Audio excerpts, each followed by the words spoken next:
আসসালামু আলাইকুম। সবাই কেমন আছেন? আলহামদুলিল্লাহ আমি ভালো আছি। আজকে আরও একটি ছোট্ট রেসিপি আপনাদের সাথে শেয়ার করছি।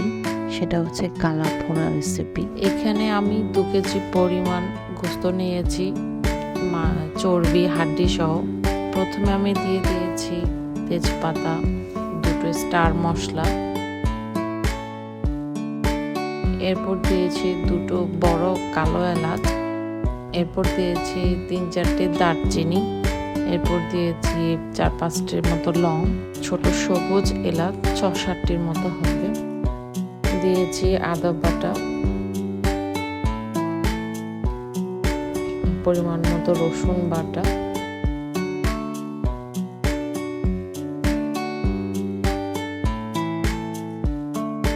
এবং দিয়েছি জিরা বাটা। এরপর দিয়ে দিয়েছি হলুদ গুঁড়ো,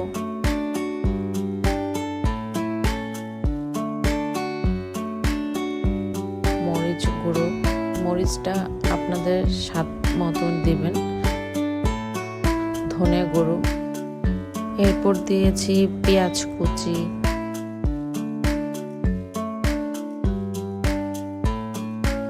লবণ স্বাদ মতো, দিয়ে দিলাম পেঁয়াজ বেরেস্তা। আর যে তেলে আমি পেঁয়াজটা বেরেস্তা করেছি সেই তেলটা দিয়ে পুরো মাংসটাকে মশলার সাথে সুন্দর করে মাখিয়ে নিব। খুব ভালোভাবে মাখাতে হবে। মশলা মাখানো শেষ হয়ে গেলে ঢাকনা দিয়ে হাই হিটে আমি একটু জাল করে নেব। মাংস থেকে প্রচুর পানি বের হয়ে যাবে। এরপর আমি একটু নাড়াচাড়া করে নিব। অল্প একটু জয়ত্রী, একটু জয়ফল গুঁড়া দিচ্ছি। এরপর পরিমাণ মতো একটু পানি দিয়ে রাঁধুনির গুঁড়া, গরম মশলার গুঁড়া, গোলমরিচের গুঁড়া এবং জিরার গুঁড়া দিয়ে মশলাগুলো দিয়ে ভালোভাবে নাড়াচাড়া করে দেব। ঢাকা দিয়ে মাংসটাকে আমি সম্পূর্ণ সেদ্ধ করে নেব। এখন আমি একটা বাগারের প্রিপারেশন নিব। আরেকটি পাত্রে পরিমাণ মতো সরিষার তেল দিয়ে তেলটা গরম করে নেব। এরপর আমি দিব পেঁয়াজ কুচি,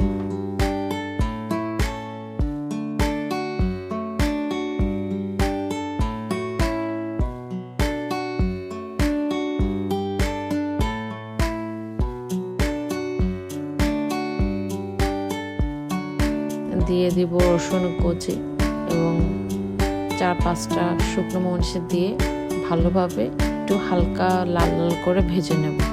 যখন হালকা লাল লাল ভাজা হয়ে যাবে তখন মাংস থেকে অল্প একটু মাংস উঠিয়ে এই বাগারের প্যানে আমি দিয়ে দিব।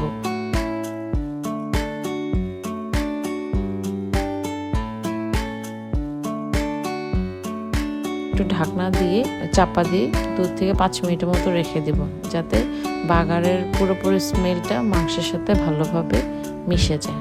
ভালোভাবে মেশানো হয়ে গেলে বাগারের প্যানটা পুরোপুরি মাংসের যে কড়াই সেখানে ঢেলে উল্টে পাল্টে নেব। এতে বাগারের মশলাগুলো মাংসের সাথে ভালোভাবে মিশে যাবে। রাঁধুনির গুঁড়া, টুকরো করে কাঁচা পেঁয়াজ, গরম মশলার গুঁড়া। আমার কাছে মনে হয়েছে লবণটা একটু কম হয়েছে, তাই আমি একটু আবার লবণ অ্যাড করে দিয়েছি।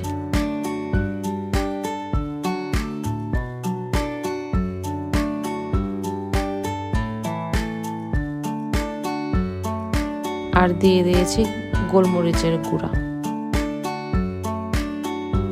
সব মশলা দিয়ে এরপর ভালোভাবে আমি আরেকটু ভাজা ভাজা করে নেব, যাতে কালো ভুনার যে কালার সেটা চলে আসে। অলমোস্ট আমার কালো ভুনার কালারটা চলে এসেছে। হয়ে গেছে আমার কালো ভুনা।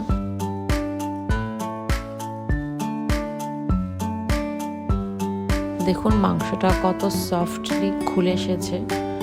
আমার রেসিপিটি যদি আপনাদের ভালো লেগে থাকে অবশ্যই বাসায় একবার ট্রাই করে দেখতে পারেন এবং আমার চ্যানেলটি অবশ্যই সাবস্ক্রাইব করবেন। ধন্যবাদ সবাইকে।